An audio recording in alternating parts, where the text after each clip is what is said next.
সবার জন্মদিনে না আমাদের বাড়িতে এই রিচুয়ালসটা হয়। আজ তোমার জন্মদিন। আজ তোমার জন্মদিন। আসলে মাকেই এটা বলতে হয়, মা অ্যাকচুয়ালি এটা মনে মনে বলছিল, তাই আমি ভিডিও বানানোর সময়তে আমি বলছিলাম। তো আমাদের বাড়িতে না মা সকালবেলাতে উঠে আমাদের জন্য পায়েস বানায়, তারপরে আমাদের হাতে 3বার পায়েস দেয়, আর আজ তোমার জন্মদিন এবং ঠাকুরের কাছে আমাদের জন্য প্রার্থনা করে।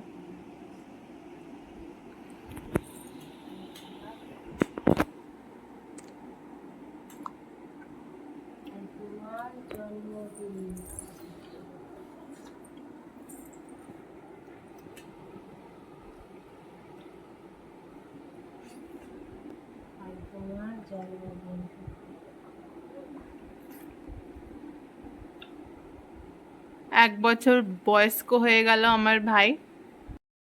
তো আজকের ব্লগটা এতটুকুই, দেখা হচ্ছে আবার নেক্সট ব্লগে।